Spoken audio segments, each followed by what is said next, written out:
इस घटना को आप कैसे देख रही हैं? प्रधानमंत्री मोदी जी हो या फिर गृह मंत्री अमित शाह जी लगातार बैठक पे बैठक कर रहे हैं। बहुत ही निंदनीय घटना है, कड़े शब्दों में इसकी निंदा करती हूँ। और आपको पता होगा कल सर्वदलीय बैठक हुई थी, उसमें किरण रिजिजू और गृह मंत्री अमित शाह और सभी ने बोला कि ये सुरक्षा में चूक है। तो मैं प्रधानमंत्री मोदी जी, आपको कल पता भी होगा, सर्वदलीय बैठक में थे भी नहीं वहाँ पर, और बिहार भी गए थे चुनावी रैली को संबोधित करने। इस तरह की घटनाएं भविष्य में नहीं होनी चाहिए, ये सुनिश्चित करनी चाहिए। और बहुत दुखद घटना है, इस मुसीबत के घड़ी में पूरा देश के आंख नम है और हम सत्ता पक्ष के साथ खड़े हैं। पूरा कांग्रेस पार्टी खड़ा है, देश का हर जनता खड़ा है। और मैं ये बोलना चाहूँगी कि अब समय आ गया है कि पाकिस्तान को उसी के शब्दों में भारत सरकार जवाब दे। और इस तरह की गतिविधियां, हमारे देश पर जो हमले होते हैं, हमारी आत्मा पर जो हमले हुए हैं, ये रुकना चाहिए।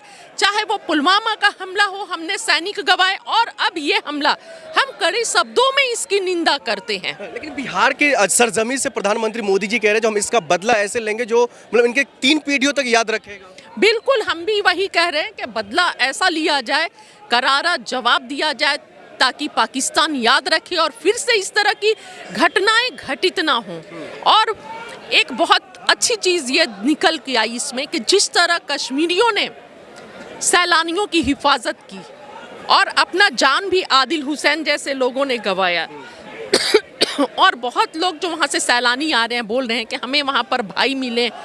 ये भी काबिले तारीफ़ है कि पाकिस्तान के इतने नाकाम कोशिश करने के बाद भी जो आपस में प्यार और विश्वास है, वो धागा बंधा हुआ है और मजबूत है। लेकिन अब तो ये भी सवाल खड़ा हो रहा है, जो नैतिकता के आधार पर तो इस्तीफा मांगने की बातें हो रही है, इस्तीफा की चर्चाएं हो रही है। देखिए, अगर अभी ये बात मैं बोलूँगी तो सब ये बोलेंगे कि कांग्रेस के लोग इस समय भी पॉलिटिक्स कर रहे हैं। लेकिन नैतिकता तो यही कहती है कि जवाबदेही हो, अकाउंटेबिलिटी हो, इसके जिम्मेदार कौन है और किस तरह चूक हुई। जहां पर 2000 सैलानी पहलगाम जैसे, पूरे कश्मीर जैसे सेंसिटिव जगह पर गए और कोई सैनिक नहीं थे वहां पर, कोई सेना नहीं थी। ये बहुत छोटी नहीं, बहुत बड़ी सुरक्षा है। और कौन इसकी जिम्मेदारी लेता है, और जो भी जिम्मेदार व्यक्ति हो उस पर उचित कार्रवाई हो ताकि याद रखा जाए। राजनाथ सिंह हो या फिर माननीय जो हमारे अमित शाह जी हैं गृह मंत्री, वो हो, ये लोग लगातार सिर्फ बात कर रहे हैं जो हम कार्रवाई करेंगे या ये चीज़ें मतलब अगला कदम उठाएंगे। क्या लग रहा है जिससे जो आम जो कश्मीर के जो लोग हैं उन पर किस तरह और कैसा प्रभाव पड़ेगा, जो वहाँ के लोकल?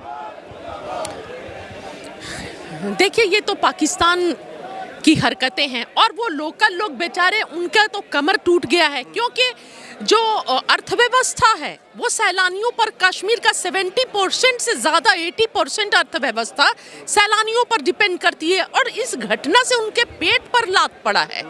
पूरे कश्मीर में शोक का माहौल है, लोग खाना नहीं खा रहे हैं और जुलूस निकाल रहे हैं, सब विरोध कर रहे हैं, पाकिस्तान मुर्दाबाद के नारे लग रहे हैं। तो ये जितना हम जितने दुखी हैं इस ये से, वैसे ही कश्मीर के लोग भी, पूरा भारत दुखी है इस घटना से।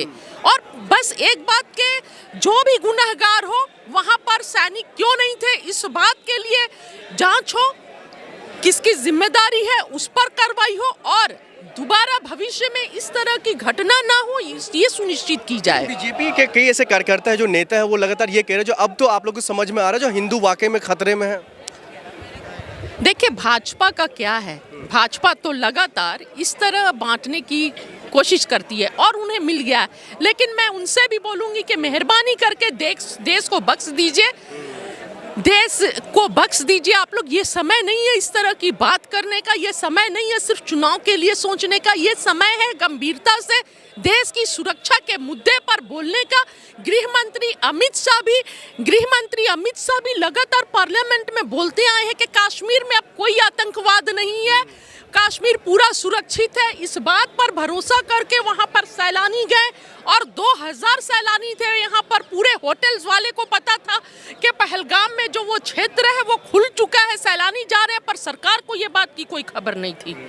तो आपको समझना होगा कि ये अकाउंटेबिलिटी किसकी है। यहाँ पर सिर्फ हिंदू खतरे में है बोल कर नहीं होगा, जिम्मेदारी लेनी होगी, पूरा देश खतरे में है। बहुत शुक्रिया।